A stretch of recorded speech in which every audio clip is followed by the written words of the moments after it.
Bueno, nuevamente muy buenas noches para todos, ¿cómo están? Excelentemente bien. Profe, ¿cómo está? Muy buenas noches. Espero que se encuentren todos muy bien. Freddy, ¿cómo está? Buenas noches. Bueno, les comento que estábamos anteriormente en una clase repitiendo la clase que tuvimos el jueves pasado de atención hospitalaria para unas nuevas personas y vamos a hacer la continuación para los que estuvieron la semana pasada en clase y para los que estuvieron ahorita conmigo en clase, pues eh, digamos que vamos a hablar de un tema muy importante en la atención hospitalaria para nuestros APHs y para las personas enfermeros que estamos en este momento en pantalla y en clase, y es que es decisión del transporte y destino. Ya hemos visto, digamos que en el largo recorrido que llevamos en esta clase con algunos, de muchos tipos de atenciones que se han derivado o de situaciones que hemos comentado y que hemos aprendido a tratar.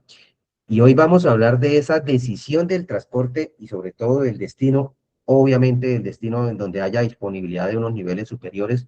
Hay situaciones hospitalarias que pues toca donde haya o lo que hay en el pueblo, lo que haya en la zona donde estemos, pero también depende mucho de la rapidez o la acción que nosotros vayamos a tener como actores APH o de atención hospitalaria en cualquier tipo de situaciones. Entonces, nuevamente recordarles que, recuerden que en mis clases me gusta que tengamos interacción, que expongamos casos, que opinemos, porque esto va a dar que la clase se desarrolle de una manera mucho más eficiente y evidente. Listo. Entonces, el objetivo de esta clase de hoy es que pues comprendamos que podemos tomar decisiones de transporte eh, rápidas para la atención del paciente, ¿cierto?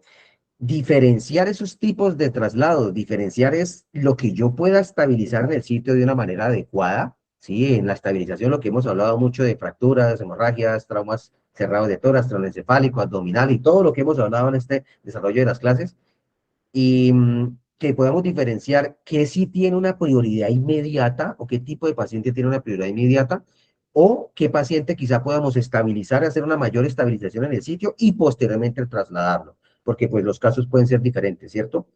Y sobre todo en las zonas, en las ciudades grandes o en pueblos grandes donde haya niveles diferentes de atención del paciente, podamos determinar a qué sitio vamos a llevar a este paciente, pues que requiera una atención diferente por el nivel de complejidad de las heridas que tenga el paciente.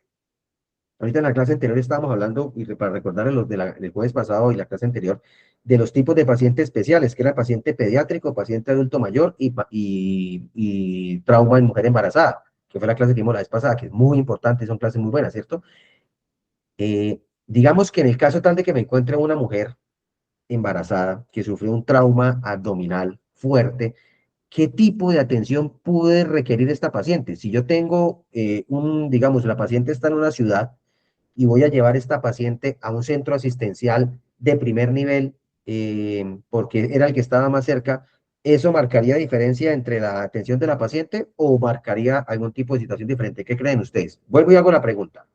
Tengo una mujer embarazada y estoy en Bucaramanga. Vamos a, por ejemplo, Bucaramanga, que tiene una amplia atención hospitalaria.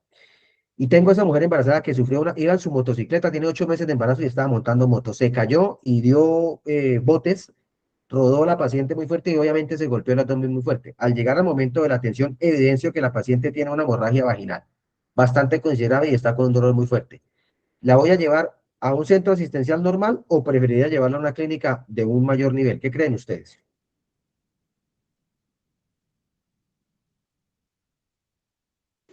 Pues yo pensaría que a un centro de salud más cercano. Viviana dice que un centro de salud más cercano.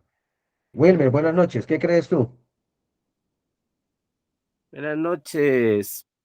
El centro de salud donde haya ginecólogo por el sangrado para valoración por ginecología. Exactamente. Mire que es importante. Si estamos en una zona en la que lo primero que vamos a encontrar en un largo desplazamiento es un centro de salud, pues obviamente ahí sería el sitio más claro. Pero si estamos en una ciudad en la que la atención del paciente puede marcar diferencia, en este caso una mujer embarazada, lo que dice Wilmer es muy cierto, que haya un ginecólogo va a marcar mucha diferencia en este tipo de situaciones. No quiere decir que un paciente, que un médico general no pueda atender ese tipo de casos, pero en caso tal de que la paciente requiera una cesárea de emergencia en un centro de salud o en un hospital de primer nivel, no van a poder hacer la atención de esta paciente. Entonces, ahí va a marcar la diferencia grandísima en la atención de este paciente, porque el ginecólogo puede valorar de una manera diferente y puede hacer el procedimiento quirúrgico en la paciente. Entonces, esto es muy importante. Entonces, la importancia del transporte, ¿sí? Tiene como tres puntos fundamentales: la hora dorada, la atención definitiva y el tiempo crítico. Digamos que a desglosar cada una de ellas. La hora dorada, pues obviamente, los primeros minutos salvan vidas. Y aquí entran en juego muchas patologías de las que hemos visto: trauma craneoencefálico grave, que el paciente hace dificultad respiratoria y posiblemente un paro cardiorrespiratorio, que pues, inicialmente tenemos que empezar a hacer RCP, ¿cierto? O hemorragias arteriales difusas de difícil control, que el tiempo va a correr y va a marcar situaciones definitivas. El caso que acabamos de hablar de que la paciente presentó de paciente embarazada con un trauma abdominal y tiene alumbramiento espontáneo, entonces hay que atender el caso sí o sí en el momento, ¿cierto? Entonces, eso sería hora dorada. Hora definitiva sería: la meta es llegar al hospital o el tratamiento quirúrgico más especializado para el salvamento de esta paciente. El caso que pusimos ahorita, pues obviamente la paciente por ginecología, que tenga una valoración ginecológica para que le puedan atender el caso tal. Y en otro caso sería una fractura muy expuesta, muy abierta, no lo van a atender en un primer nivel, sino en un tercer nivel, donde le puedan poner mucha más atención a este tipo de situaciones, ¿cierto? Y como último, del tiempo crítico. El tiempo crítico siempre va a ser indispensable en el traslado de pacientes, porque cada minuto que va pasando en este tipo de situaciones va a marcar mucha diferencia en el tiempo de supervivencia del paciente politraumatizado o el paciente con trauma craneoencefálico, cerrado de tórax o de abdomen, que son los más complicados. Recordemos siempre que el trauma craneoencefálico, el trauma cerrado de tórax o el trauma abdominal siempre va a ser atención de emergencia, priorizando las fracturas. Las fracturas sí son graves, se consideran situaciones graves de traslado inminente, pero siempre vamos a priorizar la situación por gravedad de diferenciación. Entonces, esto es muy importante tenerlo en cuenta, porque marca diferencia en lo que yo puedo hacer como atención prehospitalaria hablando, como APH hablando, para la atención de este tipo de pacientes, y sobre todo que va a marcar diferencia en la posible recuperación del paciente. Los APH tenemos la potestad de definir situaciones eh, ante la vida de un paciente y ante la situación. Un traslado oportuno salva vida, muchachos. Entonces, muy importante esto. Preguntas, dudas, inquietudes, aportes referente a estas tres situaciones. Yo sé que van a haber preguntas o de pronto algún caso que quieran comentar. Freddy, que ya trabaja en la parte hospitalaria, Wilmer, lo mismo. Entonces, si quieren aportar algo, muchachos, importantísimo que lo hagamos para que podamos volver más dinámica a la clase.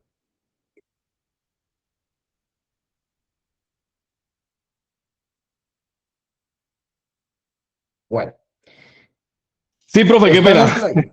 Ah, dígame, Es que Freddy, cuénteme. estoy aquí haciendo la comida. Ustedes saben cómo nos tocan a nosotros los bomberos.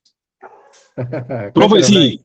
O sea, iniciando, profe, de que no debería estar una mujer en embarazo montando en una motocicleta. Yo soy papá de dos criaturas ya grandes y lo primero que le dicen a uno o a la mamá es: la vibración te va a provocar, te puede provocar pues daños obviamente a ese Ujú. tema del bebé o que se venga rápido, bueno, todo ese tipo de cosas, empezando por ahí. Obviamente sabemos, y esto va a ser una polémica por el tema de que sabemos de que no tenemos los recursos para poder estarnos trasladando en taxi o no tenemos un carro, ¿cierto? Pero pues obviamente entre más se pueda evitar, muchísimo mejor, ¿cierto? Sí. Adicional a eso, profe, pues sí, lo que dijo el compañero, la primera atención es la que vale, ¿cierto? Yo tengo una duda, profe, y eso es algo que a mí me inculcaron cuando hice el curso de soporte vital básico, que usted lo decía, lo ha repetido varias veces, no solo usted, sino la profe Diana también, y es la hora dorada, ¿cierto? A mí me decían que no es una hora, sino 45 minutos. ¿Qué tan cierto es eso, profe? Sí. Sí, es muy cierto, Freddy. Digamos que el concepto de hora dorada es pues esa atención inicial que se puede hacer en un paciente en ciertos casos, en ciertos eventos como tal, pero ya no es una hora, sino 45 minutos por el daño o deterioro neurológico o orgánico que pueda tener alguna situación. Entonces, la atención inicial va a marcar una diferencia muy grande, demasiado grande, en las decisiones que vayan a tomar de ahí en arriba de un paciente. En muchas ocasiones nos vamos a encontrar situaciones de accidentes de tránsito, los que la valoración del paciente requiere pues simplemente laceraciones o algún golpe que no va a conllevar algo mucho más allá. Pero acuérdense que siempre los APH tenemos que tener el pensamiento crítico. ¿Y qué es el pensamiento crítico? Pensar mucho más allá de las posibilidades de lo que puede haber. En muchas situaciones, y lo hablábamos en la clase de trauma abdominal y trauma cerrado de tórax, en que el paciente puede hemodinámicamente verse bien, ¿sí? Pero siempre la duda, la posibilidad, y lo que hablábamos en las clases de cinemática del trauma, en lo que puede ocurrir según lo que yo puedo observar o analizar del golpe, el paciente se deslizó 6 metros, golpeó una baranda, giró y se paró y está normal. Pero el golpe en la baranda pudo haber generado algún tipo de situación que desencadena que ese paciente requiera una atención hospitalaria o una valoración médica mucho más profunda, porque nosotros damos la recomendación, si el paciente no quiere ser trasladado o se niega al traslado, pues ni modo, eso ya es decisión de cada quien.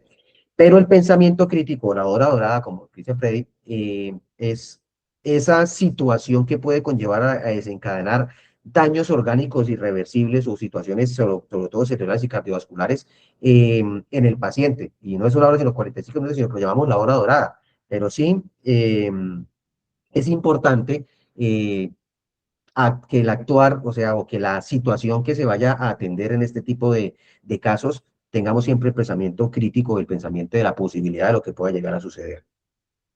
Bueno, stand and play, quedarse y actuar. Concepto, pues simplemente es que el APH tiene que siempre priorizar el control inicial en el momento de la atención. Siempre vamos como hacer esa priorización de lo que yo voy a realizar en el paciente, ¿sí? En el momento de la atención. Digamos que es decisión dependiendo del tipo de caso, ¿sí? De lo que yo vaya a hacer en el paciente. Pero también recuerden que siempre es mejor trasladar a un paciente estable, que podamos estabilizar lo mayormente posible para que en el traslado tenga menor complicación, ¿cierto? Las intervenciones inmediatas que yo pueda realizar en el momento son intervenciones que estén propuestas o que estén, digamos, que priorizan a salvar la vida del paciente. Siempre vamos a querer salvar la vida del paciente, pero que ese tipo de manejos que yo le vaya a hacer prioricen la vida del paciente, obviamente, durante el traslado. Pues digamos que algunas situaciones es la vía aérea, ¿cierto? La vía aérea siempre va a ser crítico en el manejo inicial de pacientes porque pues siempre ese manejo inicial que yo le vaya a dar a la respiración del paciente va a marcar diferencia en el traslado, porque si yo llevo una vía, no llevo una vía aérea permeable y el paciente me hace un paro cardiorrespiratorio o por la misma inestabilidad del tórax o por cualquier situación, me va a desencadenar un deterioro mucho más rápido, ¿cierto? Y obviamente el compromiso hemodinámico de la estabilización de las hemorragias. Esto es importante. Acuérdense el XABCD del trauma, que hablamos siempre de hemorragias y vía aérea, que son las dos primeras situaciones. Eso es algo que tenemos que hacer y estabilizar en el sitio para garantizarle a ese paciente una posible recuperación o un posible traslado a un centro asistencial de una manera, digamos, mucho más eficaz, importando o dándole la importancia a las situaciones inminentes. Pongamos un caso en específico, un paciente tuvo un accidente frontal de una moto contra un vehículo y el paciente tuvo comprometimiento neurológico, el paciente quedó inconsciente, ¿sí? Al momento de estar en el sitio, llega la ambulancia a hacer la atención del paciente. La valoración inicial del paciente y desencadenamos que tiene un trauma craneoencefálico porque encontramos un paciente inconsciente, quizá con una pequeña fractura en la muñeca derivada del golpe, pero el comprometimiento real del paciente en este caso, si el paciente está inconsciente, ¿cuál sería? ¿Cuál creen ustedes que sería el comprometimiento real del caso del paciente? Si ustedes fueron los que llegaran en una ambulancia a hacer la atención. Vuelvo y explico el caso. Golpe frontal de frente contra un vehículo. El paciente sale expulsado de la motocicleta, cae al pavimento, rueda, fractura de muñeca, inconsciente boca abajo. ¿Cuál creen ustedes que sería como esa valoración inicial o lo que tendríamos que hacer para estabilizar ese paciente en el caso tal? ¿Quién quiere de pronto responder esa pregunta?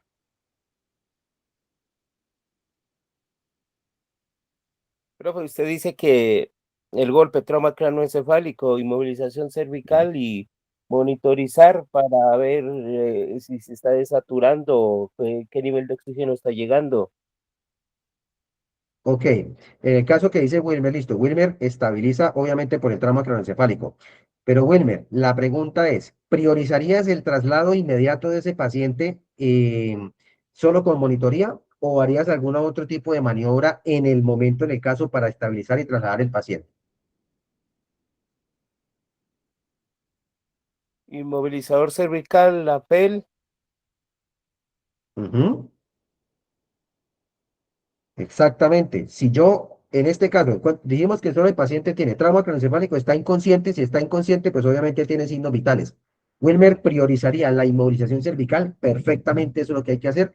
Tabla espinal, obviamente en posición de cúbito superior y vía aérea asegurada. Vía aérea asegurada con el collar cervical, ya tenemos una vía aérea permeable, ¿cierto? Y aseguramos monitorización y traslado del paciente. Muy bien, esa sería, digamos, como la inmovilizar la, acción. ¿Cómo, inmovilizar Wilmer? No te igual escuchamos. inmovilizar la extremidad. Exactamente, inmovilización de la fractura. Ya tengo el paciente estable hemodinámicamente por la vía aérea permeable. El paciente me está respirando, sigue con estado de inconsciencia, pero me respira, tiene buen patrón respiratorio. Inmovilizo el collar cervical inmediatamente, aseguro vía aérea, inmovilizo el brazo y subimos a la camilla, aseguramos y trasladamos inmediatamente a ese paciente. Eso sería un pensamiento crítico. O sea, estabilizo, me quedo y actúo y posiblemente posteriormente trasladamos el paciente. Muy importante, muy bien, Wilmer, por la apreciación. Yolis también dice inmovilización. Inmovilización, dice Yolis Paola. Exactamente, la inmovilización es primordial. Dime, Wilmer. Mira, profe, les comento un casito que tuvimos en la semana pasada. La Ajá, verdad, uno los, a los medios trabaja y hace las cosas pues hasta donde uno puede hacer y de la mejor manera. Pero claro. sí, en los hospitales sí se les está dando un mal manejo. La verdad no, es que están muy colapsados, pero la verdad sí, el manejo en los hospitales, o sea, no se está hablando en un mismo idioma. Mira, le comento un Sí. casito ahí de acá. Encontramos a un señor que lo iban a robar. En el momento de robarlo, Sí. él se opuso y le dieron como con una roca de unos 6 8 centímetros, le dieron en la cabeza. Nosotros la miramos. Claro, el trauma quedó inconsciente. Nosotros llegamos, lo mismo que ahí estaba en estado de embriaguez. Ya llegamos, inmovilizamos pupilas, estaban mióticas. Estabilizamos inmovilizador FEL para el hospital departamental, tercer nivel. Ya lo llevamos Ujú. al momento de entregarlo el médico. ¿Para qué traen eso para acá si él está borracho? Ya, y al momento de valorar, él tendría un hundimiento de cráneo. Mm. Imagínense, ya cuando dijo, no, no, ya para qué traen ahora, ya que trajeron, llévelo a la toma de un TAC. Cuando vaya que lo llevamos al TAC, tenía un sangrado y fracturado el cráneo.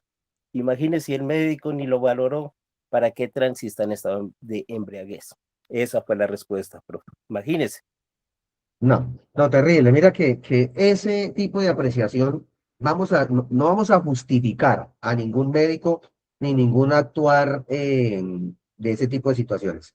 Pero esto pasa más seguido de lo que uno cree. Uno llega con un paciente en unas condiciones críticas. Uno es el APH es el que ha visto el caso y el que llega y comenta. Y digamos que la respuesta a la mayoría de ese tipo de situaciones es, ¿para qué trajeron esto acá? Y no se toman el tiempo de valorar el paciente o imagínese, un paciente con un hundimiento de cráneo, el golpe tuvo que haber sido muy fuerte, es evidente que va a tener una hemorragia, es un paciente con un deterioro. La borrachera pasa a un tercer plano, porque obviamente el estado alcoholizado del paciente va a suprimir cierto tipo de reacciones, ¿cierto? Pero cuando el paciente le pase la borrachera, eso va a ser terrible. Y obviamente un médico no puede, digamos que, decir así por encima que el ser el estado de la borrachera es el que requiere el paciente. Pero bueno, eso, Wilmer, eso es el diario vivir de muchas atenciones, de muchas situaciones, pues por lo mismo. Además que el colapso de las clínicas y hospitales ahorita está bastante dado a todo este tipo de situaciones. Y son situaciones que se van a repetir y se van a requerir con demasiada naturalidad, digámoslo así, por parte de los médicos, pero nosotros cumplimos con la atención o la labor prehospitalaria de llegar a hacer la atención y pues obviamente tratar de subsanar lo mayor posible. Después de que estemos en el centro asistencial, responsabilidad directa del centro médico. Es frustrante muchas veces para nosotros como APHs darlo todo en una atención, inmovilizar el paciente y hacer todo el tipo de acciones, en ese paciente y llegar a un centro hospitalario y que no le den como la prioridad. Pero siempre llevémonos que nosotros hacemos lo posible por salvar esas vidas y ya el centro asistencial es el que se va a encargar de la resolución de sus patologías. Pero muy bien, Wilmer, excelente, excelente aporte. Otro, digamos que otro, bueno, démosle paso a Leonardo que nos iba a comentar algo. Buenas noches, Leonardo, cuéntanos. Profe, buenas noches. Profe, yo quiero es que me saque de una dudita, eh, de, de- a ver, una duda que tenemos nosotros en la parte médica dentro del sitio donde yo trabajo. Como usted sabe, yo trabajo en una zona petrolera. Sí. eh,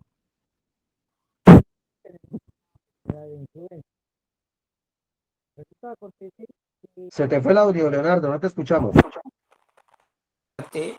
ahí, ¿me escucha? Ahí sí te escuchamos, sí, señor, ahí te escuchamos. Bueno, listo. Profe, a ver, quisiera que me colaborara con esto. Digámoslo así, nosotros manejamos dentro de la empresa, manejamos varios pacientes con Se te volvió a ir el audio. ¿Aló? Es que tenemos malito el internet. Aló, aló, aló. Ahí sí te escuchamos, Ahí fuerte. sí. Sí, señor. Bueno, de pronto se va a estar interviniendo porque estamos como jodidos de internet por este lado, con la señal. Bueno, ¿Listo? ¿Sí me escucha? sí, señor. Sí, lo escuchamos. Bueno, entonces la duda es la siguiente. Nosotros manejamos pacientes hipertensos, de sobrepeso dentro de la empresa y hacemos un seguimiento. Son pacientes que son propensos pues a un posible infarto, paro. Ujú. Entonces, digámoslo así, que nosotros llevemos un paciente delicado y, perdón, y el médico que mantiene con nosotros en el área, trabaja hasta las 3 5 de la tarde. Y de ahí para adelante nosotros quedamos solo, enfermero y paramédico. En caso de que se nos presente un caso de un paciente con un preinfarto y se nos infarte en el camino, el centro asistencial más cercano está más o menos 25 o 30 minutos. Profe, en ese caso que un paciente se nos entre en paro, ¿qué se debe hacer en el sentido del conductor? ¿Debe seguir la marcha hacia el hospital o debe parar a sacar el paciente del paro? Esa es mi duda. Bueno, muy bien, Leonardo, excelente pregunta. Si ustedes no llevan médico y solo está auxiliar y conductor, ustedes deben detener la marcha, iniciar RCP en ese paciente inmediatamente para Sí, sí. tratar de sacarlo del evento, de tratar de sacarlo del evento con RCP. Si se prolonga el traslado, usted dice que el traslado está 25 minutos, y ustedes falta 20 minutos por llegar, ustedes llegan con el paciente en paro cardiorrespiratorio, llegan con el paciente muerto. Lo indicado en este caso sería detener la marcha e iniciar compresiones en el paciente. Eso sería lo indicado y lo que habría que hacer con ese paciente, iniciar las maniobras de RCP. Como ustedes están en la ambulancia, ustedes tienen el DEA. El DEA les va a ayudar muchísimo en esta situación. Ponen el DEA en el paciente y siguen digamos, las indicaciones. Eh, Pueden continuar con la marcha haciendo el seguimiento del DEA, digámoslo así, con una velocidad no tan fuerte, digámoslo así, por el movimiento. Si la persona, el enfermero, se considera capaz de seguir haciendo las maniobras sobre el paciente todo el tiempo indicado de la marcha. Si requiere ayuda, pues detendría nuevamente la marcha y continúan. Pero digamos que como para saltarle la duda al compañero, a Leonardo, se detiene la marcha y se inician compresiones torácicas en el paciente y se hace si tienen el DEA, se pone el DEA en el paciente. Eso sería lo correctamente indicado. Ya si van con el médico y el enfermero, pues siguen la marcha y entre los dos hacen el RCP. Pero si hablamos que la responsabilidad está solo del enfermero, es detener la marcha e iniciar compresiones para que puedan ayudarse entre los dos y así van a poder como darle una resolución mucho más efectiva al paciente. Si se continúa la marcha sin hacer RCP, es un paciente que va a llegar muerto a la estancia hospitalaria. Pero muy buena Listo, pregunta, profe. Leonardo. Claro, claro, claro. Muchas gracias, profe. Sí, tenía esa Listo. dudita, pues ya que el médico sí pues nos había comentado eso, pero dentro del ámbito de uno muchas veces usted sabe que cuando uno ya va andando, pues no, vamos a llegar al hospital, pero sí, eso Si ya es no un, lo, o sea, si el paciente no presenta paro cardiorrespiratorio, perdió signos vitales, inmediatamente inician RCP. Si el paciente puede estar en el evento cardiovascular, puede tener un dolor precordial, está a punto de dar un infarto, pero si el paciente aún tiene signos vitales, oxígeno, suplencia de oxígeno al paciente y traslado lo más rápido posible. Si pierde signos vitales, inicia en RCP. Esa sería como la indicación que habría que hacer inmediatamente en el paciente. Listo, profe, muchas gracias, muy amable. Listo. Seguimos con la siguiente sigla, Scope and Run, cargar y correr. Hay situaciones también en atención prehospitalaria en las que hay que hacer la atención del paciente, inmovilización del paciente y traslado inmediato, traslado inminente. ¿Qué situaciones creen ustedes, Leonardo, Freddy, Wilmer o cualquiera que quiera hacer el aporte, en los cuales tendríamos que cargar y correr? Es decir, llegamos, montamos el paciente a la ambulancia y arrancamos de la manera más rápida, mayor manera rápida posible. Digamos que el escolar sería un traslado rápido, permanencia muy mínima en el sitio y unas indicaciones de traslado grave. Digamos que aquí vemos una trauma grave penetrante, pues obviamente cuando es una herida por arma cortopunzante, una hemorragia interna no controlable, un paciente inestable hemodinámicamente, digámoslo así, que me está haciendo paros repetitivos o un shock descompensado. Pero ¿qué otras situaciones creen ustedes, o si se les ha presentado alguna, en el cual el stop and run, el cargar y correr, se debe utilizar en atención hospitalaria? ¿Qué creen ustedes, muchachos? ¿En qué otros casos podría ser, digamos, que tengamos que salir corriendo? Profe, Profe, a nosotros nos ha ocurrido varias veces en orden público. La gente nos ha llegado que se está muriendo el paciente, nos toca embarcar y dele. En varias Bueno, ocasiones. lo que le entiendo a Wilmer es que por presión de la comunidad y posible agresión al personal de salud, es lo que te entiendo, Wilmer. Sí, señor, en varias ocasiones. Ah, bueno, ahí recuerden que hay una indicación muy clara en la atención hospitalaria y es primero yo, segundo yo y tercero yo, ¿no? Digámoslo hablándolo así, si mi seguridad está en juego, va a primar siempre mi seguridad. Eso es algo muy claro, ¿no?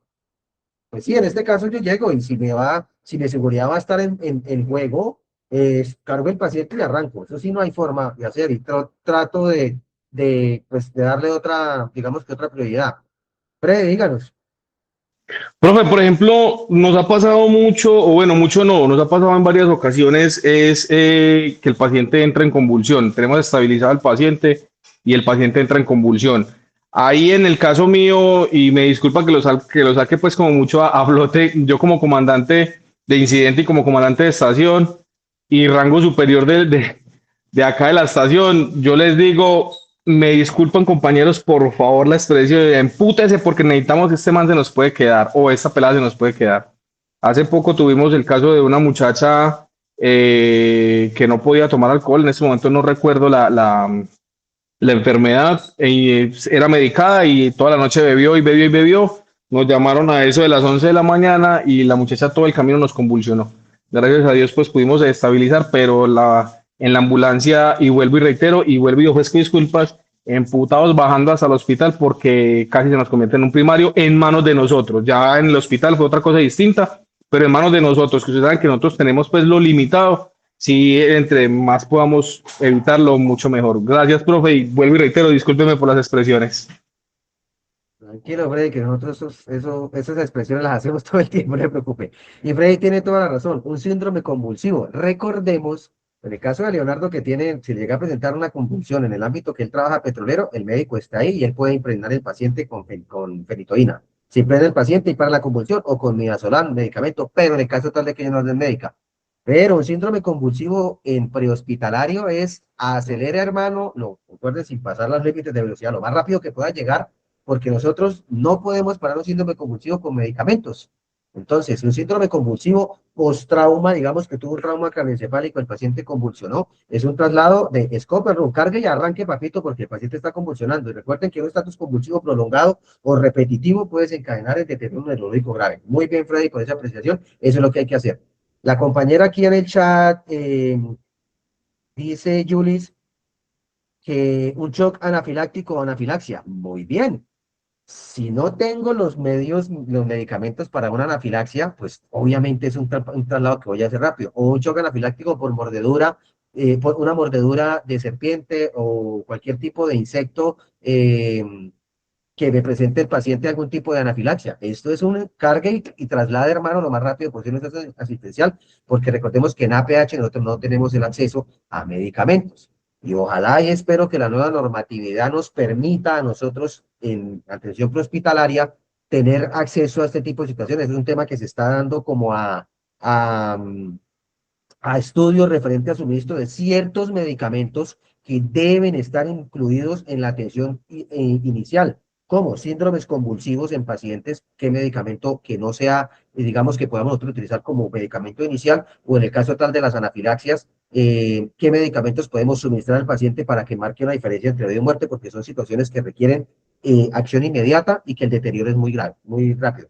Pero si se dan cuenta, muchachos, que hay más cosas importantes digamos, en los que podemos diferenciar y que podemos dar como ejemplo para este tipo de situaciones. No es solo llegar, sino saber llegar y saber diferenciar y sobre todo actuar de manera, digamos, consciente, pero a la vez que marque diferencia entre vida o muerte en el traslado de un paciente. Entonces, cargar y correr es tomar decisiones rápidas que marquen diferencia entre vida y muerte del paciente. Freddy nos comenta el caso del paciente convulsivo. Claro, paciente convulsivo es un paciente del cual yo como APH no voy a poder hacer mayor cosa, y es un paciente que lo único que puede tratar es de evitar que se golpee y trasladarlo lo más rápidamente a un centro asistencial.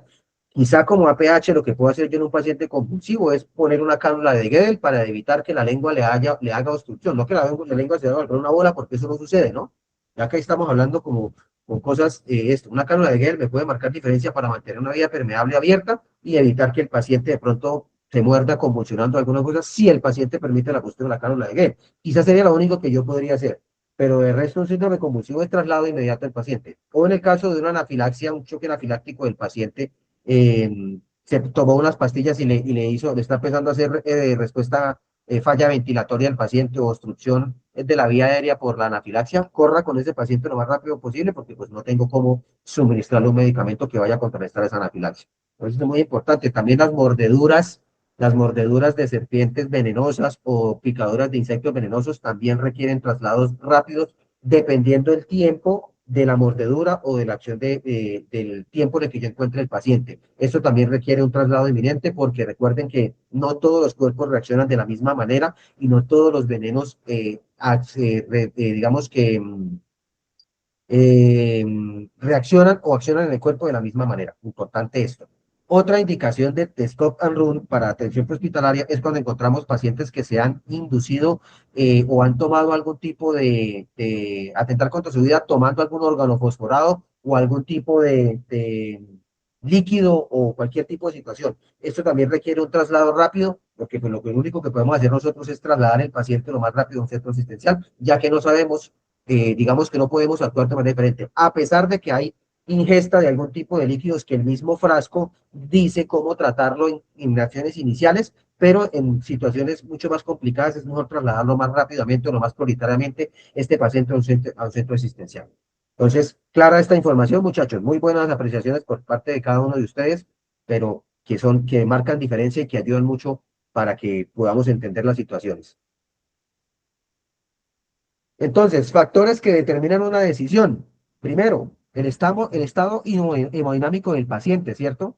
La evaluación sistemática de los signos vitales de un paciente me pueden determinar también a mí situaciones en las que yo estoy atendiendo al paciente, me empezó a hacer deterioro de signos vitales, las maniobras que estoy realizando en el paciente no han sido efectivas, traslado inminente, ¿cierto? En el caso del trauma craneoencefálico, la escala de Glasgow es la valoración de ese paciente en respuesta, digamos, psicomotora o neurológica como tal. Si es un Glasgow, acuérdense que la escala de Glasgow va de 1 a 15 puntos, pero si toma más de 3 a 15 puntos, porque nunca nos va a dar menos de 3, ¿no? Si el paciente está con un Glasgow de 8 o menor a 8, es un traslado rápido porque el deterioro neurológico es progresivo. Si está en un rango de 8 a 12, es un traslado moderado, y si está de 12 a 15, pues es un Glasgow normal. Pero si yo encuentro un paciente con una escala de Glasgow de 8 o menor a 8, traslado inminente lo más rápido posible, porque el deterioro neurológico de ese paciente es demasiado progresivo. Otra cosa que me pueden llegar a tomar a mí decisiones es la cinemática del trauma que hemos hablado o los mecanismos de lesión.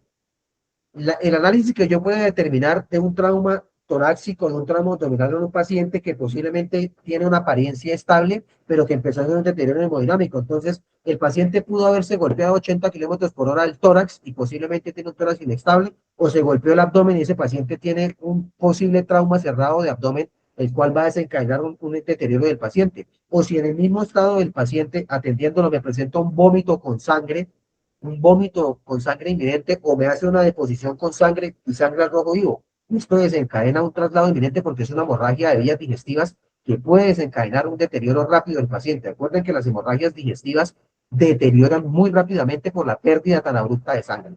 Entonces, muy importante esto, que también puede ser decisiones que yo pueda llegar a tomar rápidamente para la resolutividad de un caso como tal. Y otro caso muy importante es la distancia hospitalaria. Y aquí sí entra en caso, por lo menos Wilmer, Leonardo y Freddy, que quizá trabajan en estancias retiradas, o personas que han trabajado o que trabajan en pueblos en el cual tengo un paciente estable, pero el hospital me queda a 2 horas y media por carretera destapada. Tengo que salir lo más rápido posible, porque a pesar de que el paciente esté estable por las lesiones que tuvo, puede tener un deterioro rápido, y mire yo a la distancia a la que estoy del centro asistencial más cercano. Entonces, estos son algunos factores que pueden marcar decisión en cuanto a atención de este tipo de pacientes, y sobre todo las decisiones que yo como APH puedo o debo tomar en el momento de la atención de este tipo de pacientes. Entonces, mire que esta clase de hoy, importantísima, como todas las que hemos tenido, pero son cosas que me ayudan a tomar decisiones como APH, hablándolo directamente, y que sobre todo como enfermero o como APH puedo marcar diferencia entre vida o muerte. Algo muy importante también a tener en cuenta, digamos que como atención hospitalaria en centros asistenciales hospitalarios donde haya diferencia de niveles, digámoslo así, son pacientes que yo considere que requieren atención mucho más especializada.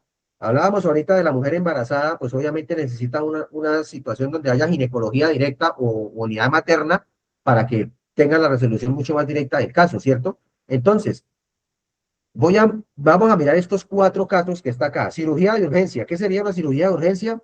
Pues una herida abierta que requiera un control directo arterial, una penetración, una herida por arma cortopunzante abdominal o torácica. Eso sería una cirugía de urgencia, ¿cierto? Un paciente que vaya a requerir unidad de cuidado intensivo. Generalmente los pacientes de trauma craneoencefálico o pacientes inconscientes generalmente van a requerir una unidad de cuidado intensivo, ¿cierto? Pacientes de neurocirugía, el mismo trauma craneoencefálico cuando es grave, donde presentan sangrados, o pacientes con traumas cervicales, dorsales o lumbares, traumas de columna, que van a necesitar valoración por neurocirugía. O instituciones donde el paciente ha perdido mucha sangre y yo sepa que hay un banco de sangre. Esto también es muy importante tenerlo muy en cuenta. ¿Quién me puede dar otro ejemplo de este tipo de centros de trauma? Es decir, casos en los que específicamente los podamos llevar a uno de estos sitios, que sea un sitio de cirugía de urgencias, cuidado intensivo, neurocirugía o banco de sangre. Dime, Wilmer. Profe, por estas, en los ACVs, toca hacer un traslado inmediato y saber a qué centro o a qué centro hospitalario se lo lleva para el tratamiento, ¿no, profe?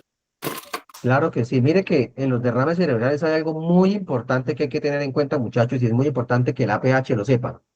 El derrame cerebral tiene un periodo de ventana que es de 4 horas. ¿Qué es el periodo de ventana? Que si nosotros detectamos que ese derrame cerebral tiene un tiempo menor a 4 horas, que es el periodo de ventana para poder parar ese evento y que las secuelas sean pocas o mínimas, si yo determino que ese derrame cerebral tiene un periodo de ventana menor a 4 horas, y lo que dice Wilmer es cierto, no lo voy a llevar a un primer nivel donde hay un médico solamente que no tiene absolutamente nada para parar el evento. Lo voy a llevar a un centro asistencial en donde haya un neurocirugía, o al menos haya un médico internista, el cual pueda determinar el nivel por medio de una tomografía, o al menos donde se le pueda hacer un TAC al paciente y determinar el nivel de hemorragia, y que el evento pueda desencadenar que con medicamentos o con una craniotomía de emergencia puedan parar el evento del derrame cerebral del paciente. Y esto es muy bueno, muy buen ejemplo, Wilmer. ¿Quién más me puede dar algún otro ejemplo? Que quiera de pronto aportar algún otro ejemplo. Profe, buenas noches. Cuéntame, Mariano. Dos ejemplos rápidos que nos sucedieron a mí en un trabajo en el sector de Otanche. Primero, cuidados intensivos, unidad de cuidados intensivos, un paciente que se gaseó dentro de la mina. Por más tratamiento que le dieron en el puesto de salud de Otanche, que es un hospital pues de bajo nivel, sí o sí necesitaba un traslado de carácter U a una unidad de mayor cuidado, de mayor intensidad. Ese sería el primero. Y el segundo fue un paciente también dentro de una mina manipulando explosivos. Ellos no, el paciente en ese momento no se energizó y cuando conectó los cables, pues le explotó la dinamita en las manos y en la cara y en el pecho. Entonces ahí necesitaba también una unidad de cuidado intensivo, no dicho, supremamente urgente para poderlo atender en esos dos casos puntuales.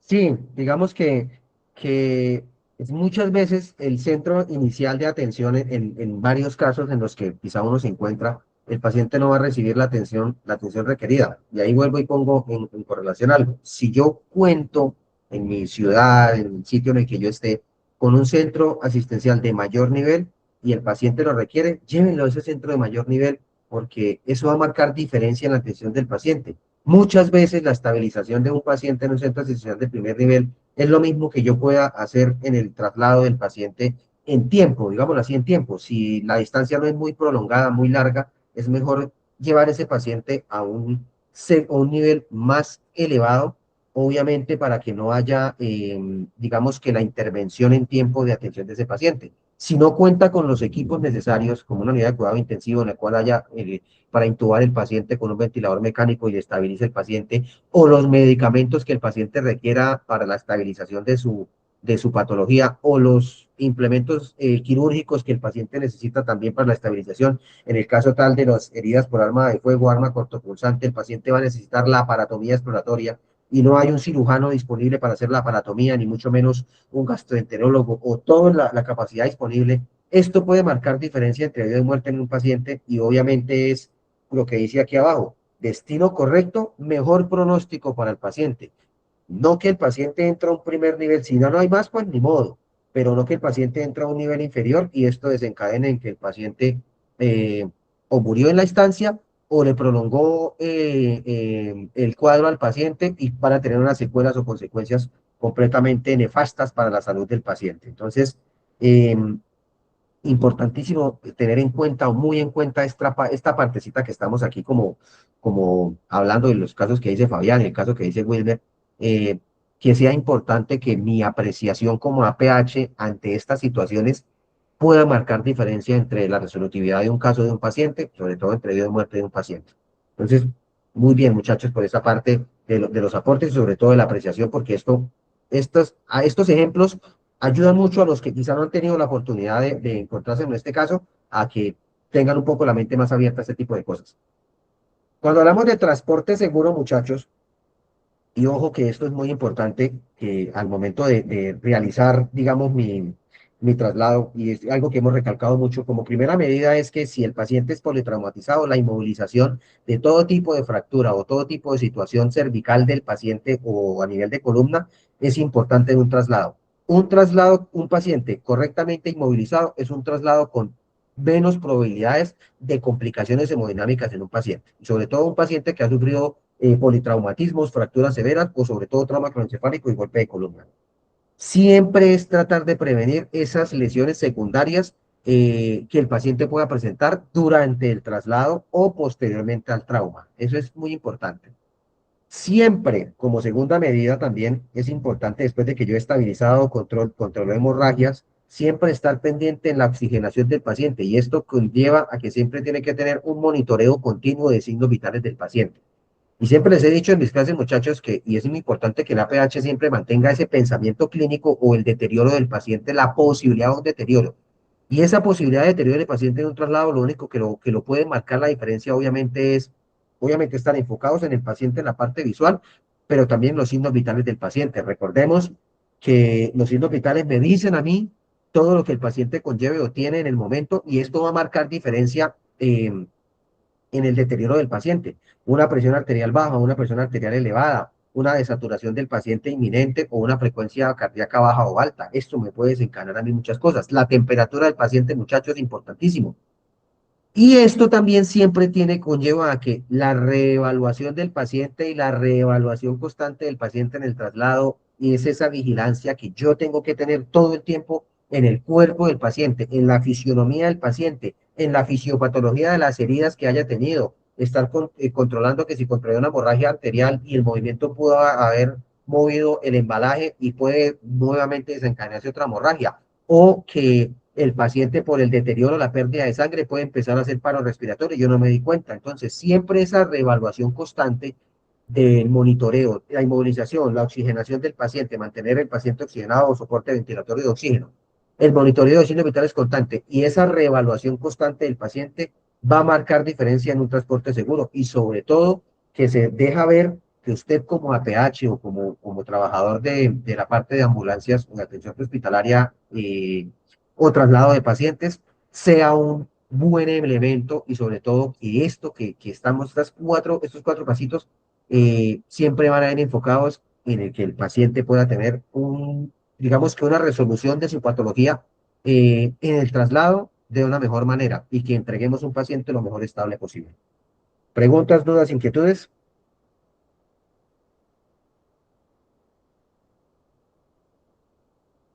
¿Qué se me puede deteriorar muy rápidamente en un paciente en un traslado? El paciente puede presentar condiciones críticas durante el trayecto. Y ojo que en la clase pasada hablábamos de los pediátricos, hablábamos de los adultos mayores y de las mujeres embarazadas como pacientes especiales. Y recuerden que este tipo de paciente especial se me puede complicar de una manera diferente por la farmacología, por la fisiopatología del paciente, por el tamaño del cuerpo del paciente y por muchas otras cosas. Eso también hay que tenerlo muy en cuenta. Pero también pacientes de edad media o pacientes por trauma, digamos que en los estados de shock es lo más grave en este tipo de situaciones. Acuérdense que el shock es el estado de colapso del paciente, que puede ser hipovolémico por pérdida de sangre, que puede ser por obstrucción de algún tipo de la vía respiratoria o vía aérea, ¿cierto? O que puede ser distributivo por múltiples factores y por múltiples causas de la actividad del paciente o del colapso del paciente por muchas cosas. Entonces, esto es importante en cuanto al mantenimiento o la visualización del paciente en el deterioro.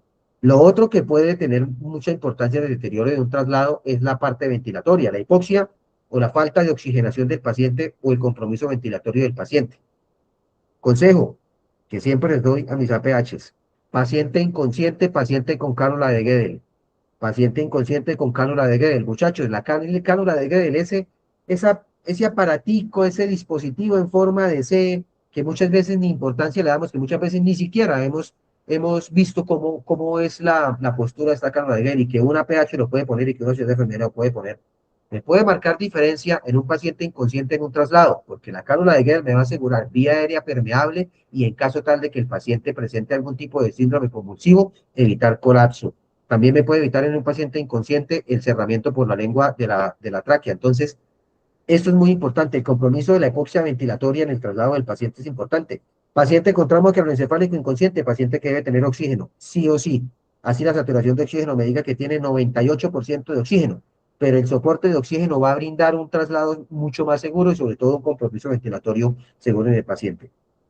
Y otra cosa importante es el deterioro neurológico de un paciente. Llevo un paciente estable después de un accidente de tránsito y evidencio que el paciente estaba alerta consciente en el estado deambulante, estaba quizá con algún tipo de comentario acerca del accidente conmigo mientras estoy en el traslado y de un momento a otro sentí que el paciente se me cayó y empezó a tener mirada perdida, empezó a presentar vómito, empezó a presentar movimientos tónico-clónicos. El deterioro neurológico de un paciente en un traslado es extremadamente grave y sobre todo que es un signo de alarma muy grande para la pH en cuanto a valoración visual del paciente y valoración cognitiva del paciente. Es algo que yo debo estar reevaluando constantemente en el paciente, haciéndole preguntas y manteniendo de conversación, porque ahí puedo estar haciendo una valoración de ese deterioro neurológico del paciente si sospecho que ha tenido un trauma muy grave. Entonces, importantísimo también esta parte de deterioros o complicaciones que puede tener un paciente durante un traslado, muchachos. Pero me devolví. Algo importantísimo, comunicación hospitalaria, ¿cierto? Y es este estado que yo como APH hago al momento de llegar a entregar el paciente. Y esto puede marcar una diferencia a lo que decía Wilmer ahorita con el paciente que ellos estaban entregando y que el médico quizá no le paró muchas bolas en el momento. Y es esas pequeñas cosas que nosotros como APH podemos aportar para la atención de un paciente. No todos los médicos hacen lo mismo que le estaban haciendo el paciente de Wilmer, no todos son igual, pero sí es importante que yo como APH en mi profesionalismo me dé para entregar un paciente describiendo lo que ocurrió, paciente que se encontraba en su motocicleta, tuvo un golpe frontal, golpe lateral, golpe, deslizamiento o cualquier situación. Eso puede marcar diferencia en cuanto a la atención del médico hablando, ¿cierto? Es importante que ellos sepan también la cinemática del trauma, lo que pudo haberle causado la lesión al paciente. Fundamental también en la entrega de un paciente los signos vitales, muchachos. No sean APHs malos ni enfermeros malos. Cuando me refiero a malos o mediocres es que entregan signos vitales inventados, entreguen signos vitales reales. Esto marca diferencia también muchísimo en la entrega de un paciente.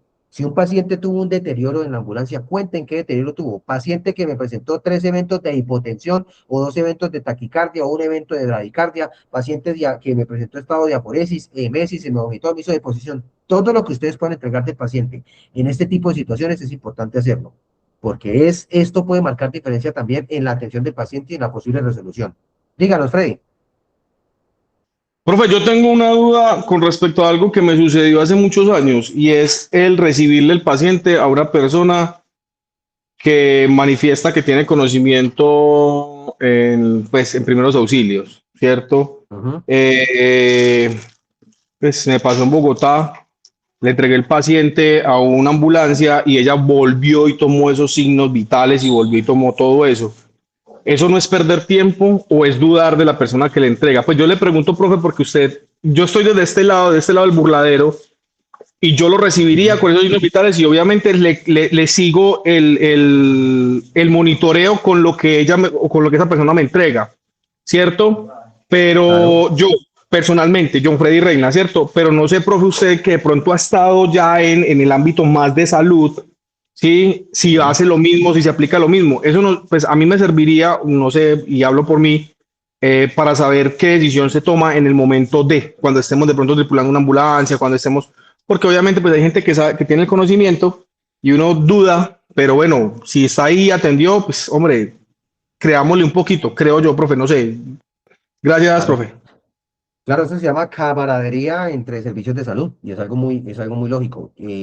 Muchas veces, eh, se comete este tipo de errores y el tiempo en atención hospitalaria marca diferencia. Si ustedes entregan un paciente estable con signos vitales estables, pues yo monto mi paciente, inicio mi rodaje y tomo nuevos signos vitales para hacer una reevaluación del paciente. Quizá ese caso, dice Freddy, es un error. O sea, si yo estoy entregando un paciente a usted, digamos, vamos a hacer una entrega de APH a APH. Paciente con signos vitales anormales, una presión arterial un poco hipotensa, un paciente con una presión arterial de 90 a 40, una hipotensión, pero tiene una taquicardia, es decir, que no corresponde a que tenga una taquicardia y esté hipotenso, ¿sí? Entonces, dudarían de ese caso, de entrega de signos vitales. Pero, o en el caso contrario, digámoslo así, no sé qué caso sería, pero digamos que yo pongo algo en terminología. Quizá me están entregando a mí un paciente con una presión arterial de 200, 150, una crisis hipertensiva, pero el paciente tuvo un trauma craneoencefálico y tiene una frecuencia cardíaca de 36. Entonces, si yo tengo conocimiento como APH, estoy sospechando que el paciente en ese momento tiene una tríada del Cushing, que es un deterioro de la presión intracraneana, la cual me está elevando la presión arterial, pero bajando el nivel cardíaco. Esto ya sería como un nivel mucho más avanzado, no sé si sería el caso de Frey, pero como poniendo paréntesis así, digámoslo así. La teoría del coaching es un deterioro neurológico de presión intracraneana, la cual deteriora la frecuencia cardíaca y sube la presión arterial.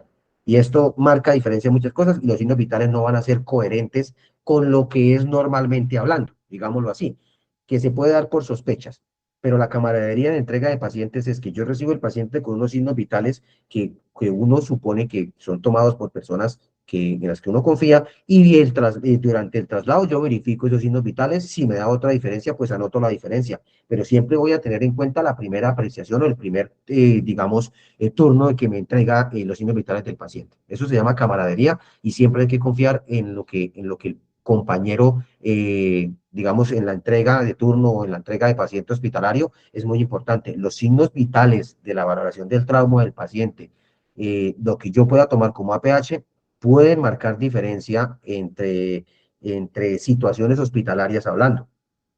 Y hoy en día, digamos que esto ha cambiado muchísimo por el profesionalismo que se ha visto en la capacitación de personal de ambulancias.